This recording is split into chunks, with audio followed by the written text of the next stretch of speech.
దేవునికి స్తోత్రం. హల్లెలూయా. దేవునికి మహిమ కలుగును గాక.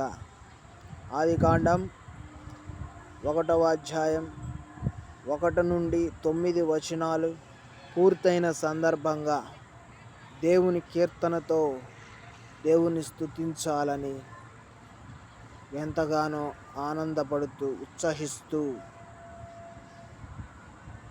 సందర్భంలో పాడదగినది. అదేమనగా, ఆయన పరాక్రమ కార్యముల్ బట్టి, ఆయన పరాక్రమ కార్యముల్ బట్టి, ఆయన ప్రభావమును ఆయన ప్రభావమును ఎల్లప్పుడు దేవుని స్తుతించుడి.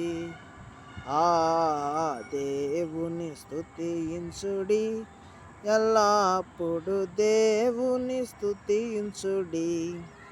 ఆయన పరాక్రమ కార్యమున్ బట్టి, ఆయన పరాక్రమ కార్యమున్ బట్టి, ఆయన ప్రభావమును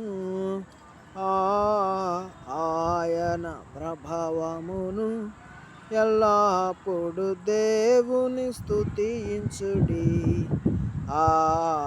దేవుని స్తుతించుడి, ఎల్లప్పుడు దేవుని స్తుతించుడి. హల్లెలూయా, ఆమేన్. నిజముగా ఆయన పరాక్రమవంతుడు, ఆయన ప్రభావవంతుడు. ఆయన పరాక్రమ కార్యములు నోటి వాక్కు చేత కలుగును గాక అనగా ఆరిన నేల కనబడినది. సమస్త జలములో ఆకాశము క్రింద జలములని ఒకచోటనే కూర్చబడి ఆరిన నేల కలుగును గాక అనగా కలిగినది.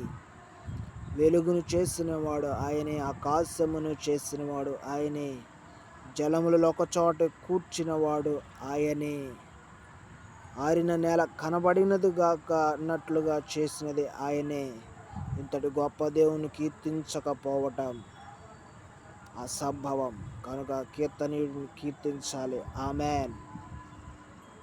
హల్లెలూయా. దేవునికి స్తోత్రం. ఇద్దరం బట్టి ఇలాంటి మంచి వాక్కుకై దేవుడు మనకిచ్చిన కీర్తన బట్టి దేవాది దేవునికి నిండు మనసుతో కృతజ్ఞత స్తోత్రం కలుగును గాక. ఆమేన్, ఆమేన్. హల్లెలూయా, హల్లెలూయా, హల్లెలూయా, ఆమేన్.